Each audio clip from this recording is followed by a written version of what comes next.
तो hello guys, आज आप देख सकते हैं आज हम फिर से एक शोरूम में हैं। और जैसा कि मैंने प्रॉमिस किया था कि अब KTM का स्टॉक आते ही मैं आपको दिखाऊंगा।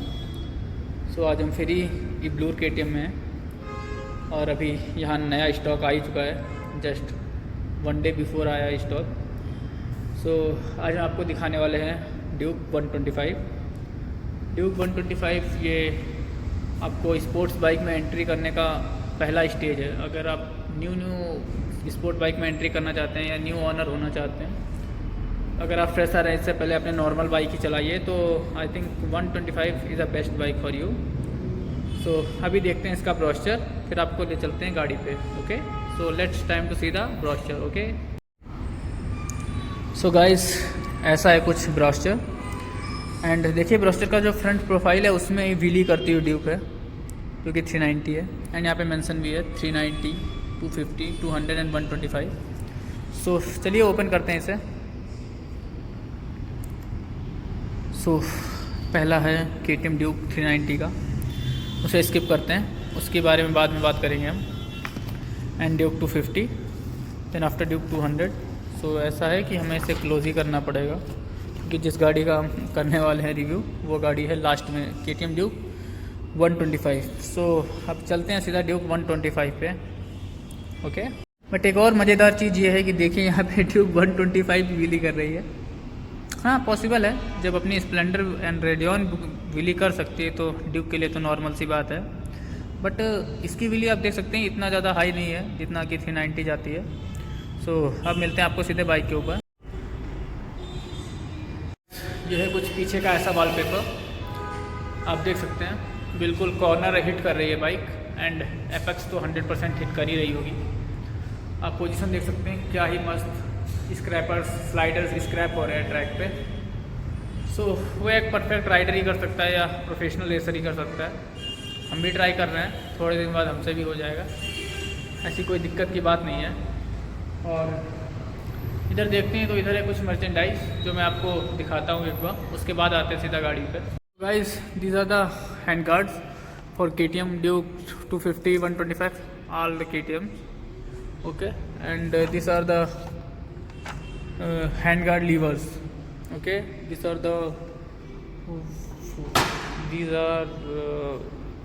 guard, and this is the power means SimTac for your indicators. That's all indicator will blink together. सो ये SimTac की तरह है, एक फ्लैशर है जिससे आपको डिफरेंट मोड मिल जाते हैं। आपके इंडिकेटर्स हैं वो आप डिफरेंटली उसे बार बार ब्लिंक कर सकते हैं। एंड ये है जो ये एक एडिशनल सेटिंग है जो आप नंबर प्लेट सेट करने के लिए यूज़ करते हैं। और नीचे भी आप देखेंगे crash guard. Okay, so finally बात करते हैं तो this is the KTM Duke 125। सो ये व्हीकल 125cc सेगमेंट के साथ आती है।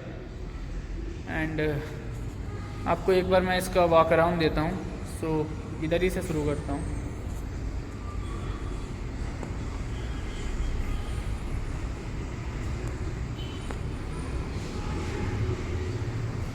सो पीछे से यहाँ पे KTM की ब्रांडिंग की हुई है। एंड ये पीछे का लुक देखें तो ऐसा आता है कुछ। और अब आते हैं इसके फीचर्स पे। तो गाइस ये गाड़ी आती है 125cc इंजन के साथ, मतलब सेगमेंट इसका 125 है, बट जो इंजन है वो 124.7cc की कैपेसिटी के साथ आता है। एंड ये प्रोवाइड करती है 12 न्यूटन मीटर का टॉर्क एंड 10 PS की पावर। सो जो कि 125cc की बाइक के हिसाब से इसकी टॉप ऑफ द लिमिट है। क्योंकि मैंने आपको पहले भी बता रखा है कि KTM अपने इंजन से जितना भी पावर मैक्सिमम पावर प्रोड्यूस कराती है, इसलिए हम KTM के इंजन्स के साथ ज़्यादा मॉडिफिकेशन नहीं कर सकते। इसके कंपैरिजन में हम बात करें Yamaha R15 की या Yamaha R3 की, तो हम उसके साथ खेल सकते हैं। मतलब वो गाड़ियाँ ऐसी हैं कि उसको आप आफ्टर मार्केट इंजन में मॉडिफिकेशन कर सकते हो, उसकी पावर इंक्रीज़ कर सकते हो, नया ECU डाल सकते हो। बट जो KTM है, KTM पावर के साथ समझौता नहीं कर सकता क्योंकि KTM अपने इंजन से इतनी पावर प्रोड्यूस करा ही लेता है कि वो चांसेस ही नहीं छोड़ता।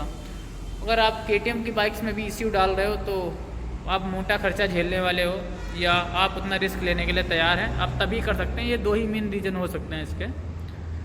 सो बात करें इसके फ्यूल टैंक कैपेसिटी की, तो ड्यूक 125 में हमें आता है 13.5 लीटर का फ्यूल टैंक, जो हमें माइलेज प्रोवाइड करता है अप टू 45 to 50।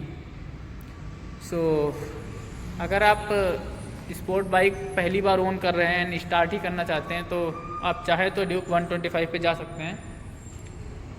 और according to my point of view, KTM का जो जिस हिसाब से 125 सीसी सेगमेंट है, ये बाइक बहुत ही कॉस्टली पड़ती है, क्योंकि इसके कंपेयर में अगर आप दूसरी 125 सीसी की बाइक देखते हैं तो उसके कंपैरिजन में ये बाइक कॉस्टली पड़ती है। इससे अच्छा मैं प्रीफर करूँगा कि अगर आप एंटर ही कर रहे हैं तो आप ड्यूक 200 से ही क्यों ना शुरू करें। ड्यूक 200 स्टार्ट करने के लिए एक अच्छा ऑप्शन है अगर आप स्पोर्ट बाइक ओन करना चाह रहे हैं। एंड ड्यूक 250 वो तो बेमिसाल ही है। इस टाइम ड्यूक सीरीज़ में सबसे ज़्यादा 390 से भी ज़्यादा मुझे लग रहा है कि ड्यूक 250 सेल हो रहा है, जो कि एक अच्छी बात है। ड्यूक 50 हमारा फ्रेंड भी ओन करता है, वो अपने चैनल पे उसका वीडियो है भी ड्यूक 250 का, एंड साइड में पार्क भी है। उसका डिटेल वीडियो मैं आपको बाद में प्रोवाइड कराऊंगा। सो गाइज़, इसमें जो आपको डिस्क ब्रेक मिलती है वो रियर में मिलती है 230 mm के डिस्क पैड, एंड फ्रंट में आते हैं 300 mm के। एंड WP का अपसाइड डाउन फोक्स सस्पेंसन आता है इसमें। और बाकी टायर पहले तो इसमें मैक्सिलर के प्रोवाइड किए जाते थे, बट इंडिया में लॉकडाउन लगा, इंडिया में क्या पूरे वर्ल्ड में ही लॉकडाउन लगा, तो कुछ उसके इंपोर्ट में प्रॉब्लम हुई थी ना कोविड की वजह से। इसी वजह से अब MRF के टायर आने लगे हैं।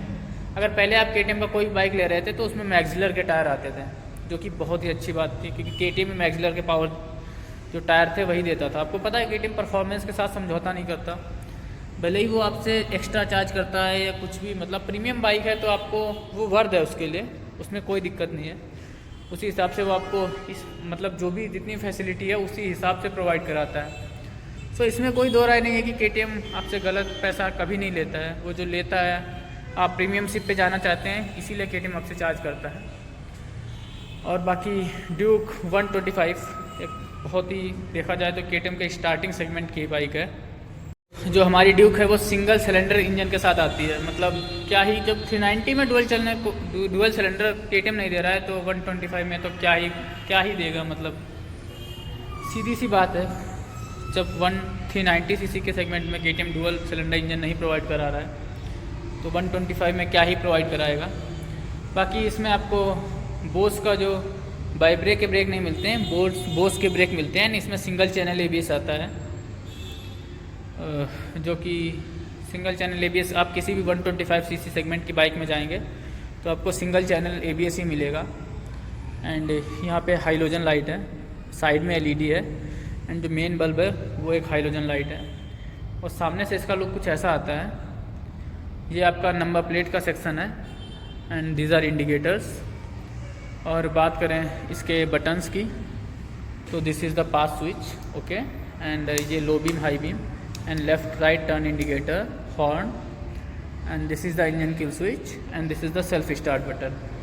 बाकी स्पीडोमीटर जो KTM पहले से ही देता आ रहा है 125 सीसी सेगमेंट में, जो अपनी पुष्पा में भी है, वही नॉर्मल सा स्पीडोमीटर है जो कि। तो गाइस, अब आते हैं फाइनल पॉइंट पे, जो कि अब आता है इस बाइक के रिव्यू पे कि हमारा इस बाइक को क्या रिव्यू है। तो कहने को अगर आप KTM के फ़ैन बेस पे जाना चाहते हैं या स्टार्ट करना चाहते हैं तो आप 125 सीसी पे जा सकते हैं, but according to my point of view मेरा कहना यही रहेगा कि KTM का 125 सीसी व्हीकल लेना तो कभी भी समझदारी वाली बात नहीं होगी, क्योंकि इस बाइक में आपको कुछ भी पावर नहीं मिलता है। अगर आप इसी प्राइस रेंज में देखेंगे तो आपको R15M आ जाएगा, R15 वर्जन 4 आ जाएगा, होंडा का हॉर्नेट आ जाएगा, पल्सर का RS 200 आ जाएगा। मतलब सारी बाइकें ऐसी आएंगी जो स्पीड में भी इसको बीट करेंगी एंड परफॉर्मेंस में भी। इसीलिए KTM क्योंकि KTM कोई सेंस नहीं बनता है 125 सीसी बाइक लेने का, क्योंकि पावर भी इसमें बहुत ही कम है। अगर मैं भी इस बाइक को चलाऊँ, मुझे तो Yamaha का R15M भी कभी कभी अंडर पावर लगता है, क्योंकि मैं 45 ऐसी बाइक चलाता हूँ जो 45 horse power bike power generate करती है। सो मुझे तो अंडर पावर डेफिनेटली लगेगी, इसका कोई चांस ही नहीं है। जब मेरे को ड्यूक भी कभी कभी अंडर पावर लगती है 250, 250 तो सही है, बट मेरे को 150 CC Yamaha R15 MB under power लगती है, क्योंकि जब मैं उसको एक्सेलरेट करता हूँ तो ऐसा लगता ही नहीं कि कुछ भाग रहा है, मतलब ऐसा लगता है कि बाइक दब सी रही है, कुछ दब के चल रही है। इसीलिए वो तो आपके ऊपर है, आपकी डेली कौन सी बाइक यूज़ करते हो। सो मेरा सजेशन यही है कि आप अगर इस KTM का बाइक लेना चाहते हैं तो 200 सीसी से स्टार्ट करें, क्योंकि 125 लेने का कोई सेंस नहीं है। आपसे जो पैसा आपसे चार्ज किया जाता है उतने में आप यामाहा का बाइक ले सकते हैं R15, एंड उतने में आप अगर चाहें तो सेकेंड हैंड 250 ले लीजिए या सेकेंड हैंड 200 ले लीजिए, आपके पैसे भी बच जाएंगे। बट न्यू ड्यूक 125 में पैसा इन्वेस्ट करना कोई सेंस की बात नहीं है। मतलब KTM की जो 125 सीरीज़ है, मतलब उसमें क्या ही पता नहीं क्या सोच के KTM लॉन्च करता है कि पावर इतनी कम देता है, लेकिन KTM भी एक इंटरनेशनल ब्रांड है तो कुछ तो सोचता ही होगा। एंड व्हीकल बिकते भी हैं, बट लोगों की अपनी अपनी मेंटालिटी है और उनके अपने अपने यूज़र हैं। किसी को बस घर के आगे खड़ी करने के लिए चाहिए कि हाँ KTM है, क्योंकि बहुत से लोगों को मतलब ये भी नहीं, वो देखते हैं कि 125 है या 390 है, बस उनको दिखना चाहिए ऑरेंज कलर है तो KTM है। सो लोगों का ये भी कुछ मेंटालिटी है। सो ऐसे ही कुछ ये साथ कस्टमर है। सो जैसे कि बात है 125, सो अगर आप लेना चाहते हैं तो this should be best bike for you. And बाकी आपके ऊपर है कि आप कहाँ अपना पैसा इन्वेस्ट करना है। अकॉर्डिंग टू माय सजेशन, अगर मेरा कहे माने तो 125 सीरीज़ पे ना जाएं, वही आपके लिए अच्छा होगा, क्योंकि अगर इसका मेंटेनेंस भी देखा जाए दूसरी बाइक के कंपैरिजन में तो बहुत ही ज़्यादा है। आपको नॉर्मल सर्विस चार्ज होगा अप टू 4000, पहली पेड सर्विस होगी जो, इसीलिए आप 125 को स्किप करें। अगर जाना ही है तो 200 या 250 पे जाएं। एंड अगर प्राइस सेगमेंट, क्योंकि ये गाड़ी आपको ऑन रोड चार्ज करती है 2,32,000 इन बेंगलोर, सो इतने में आप और गाड़ियाँ ले सकते हैं। अपाचे का RTR 200 वो 1,85,000 बेंगलोर में ही कॉस्ट करता है। एंड ये देखिए सामने ये साइड ड्यूक 200 है, सो ये भी इससे सही है, बट 125 पे पैसा खर्च करना कोई सेंस नहीं बनता है अकॉर्डिंग टू मैं। बाकी आपका पैसा है, आपकी अपनी चॉइस है एंड आपका अलग अपना पॉइंट ऑफ व्यू होगा। सो आप जिस पे चाहें, मतलब फिर जो आप समझें अकॉर्डिंग टू माई सजेशन। मैं बाइक्स यूज़ कर चुका हूँ एंड हमेशा बाइक के टच में रहता हूँ, इसीलिए ये मेरा रिव्यू था तो मैंने इसको रिव्यू दिया। आई होप आपको वीडियो पसंद आया होगा एंड आपको आपके लिए राइट बाइक चुनने में ये वीडियो बहुत ही ज़्यादा हेल्प करेगा। सो इसके बाद आएगा आपके पास 390 और 250 ड्यूक का वीडियो। सो ओके गाइस, मिलते हैं नेक्स्ट वीडियो में। इस वीडियो के बाद आई होप पूरा आपने वीडियो देख लिया होगा एंड प्लीज़ हमारे चैनल को लाइक शेयर एंड सब्सक्राइब करिए।